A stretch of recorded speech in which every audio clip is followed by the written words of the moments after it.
The day is Thursday, January 8th. The time is... Actually, I'm not 100% sure what time it is. Sometime in the morning. This is James, and I figured that I would just record a little video of me playing some zombies and talking about my thoughts, and post it to YouTube. I have set a timer for 5 minutes on my Amazon Echo Dot. Don't want to say her name or she'll turn on. I already tried this once, which is why I'm in the middle of the game instead of starting my video at the beginning of one. But I genuinely talked for so long that the beginning of the video clip got cut off, and that's no good. So I'm gonna start over and try to keep my thoughts a little more concise this time. I was taking a bath this morning and listening to a video by a YouTuber named Bricky. He does a lot of TCG and tabletop gaming stuff, and he was talking about how his relationship with his hobbies has changed and the way that people treat their hobbies has changed over time, and it got me thinking about my own thoughts on the topic. And because in the video he was playing a game of World at War Zombies in the background, I just thought, why don't I go boot up a game of zombies on my preferred game and just record some of my own thoughts for posterity's sake. Maybe this video goes to no one, and maybe it's, maybe it goes viral in the algorithm and people actually do listen to me, but that's unlikely. Either way, it's, for the same reason that journaling is valuable, I figured I might as well record some of my thoughts about my hobbies and how my perspective has changed. Video games are my main hobby. I like to dabble in some reading and writing as well, but video games are the big one. And I've been playing video games since I was literally too young to remember. The very first video game I ever played was Duck Hunt on my mom's Wii when I was 2 years old. So I've been known to enjoy video games for a very long time.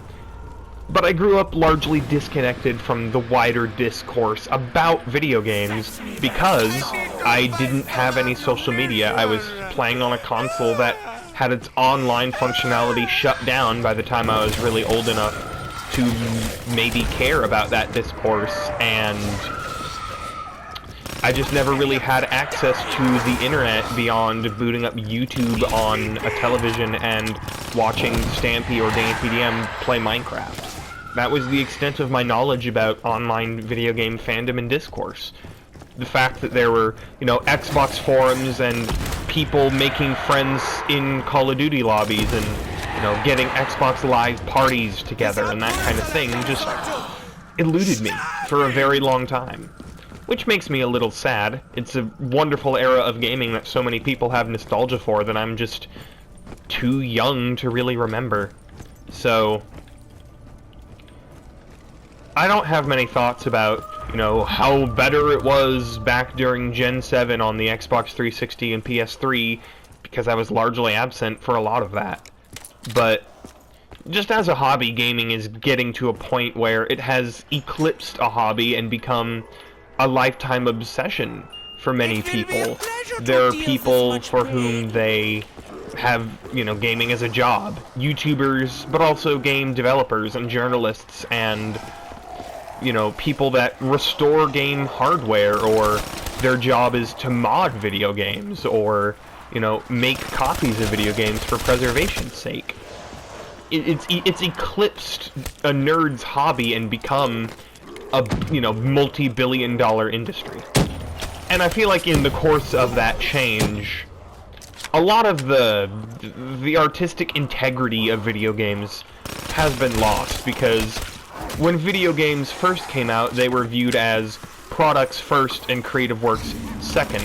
Most of them didn't even have credits, and the ones that did, the developers had to sneak the credits in there because they just genuinely weren't allowed to put credits in there. That's why the credits of old arcade games or early console games are usually accessed through cheat codes.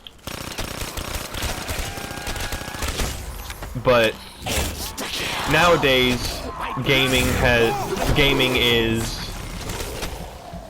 a gigantic industry that employs thousands, if not millions of people, and corporate greed has reached a point where online gaming discourse is that they're seeing their Alexa stop.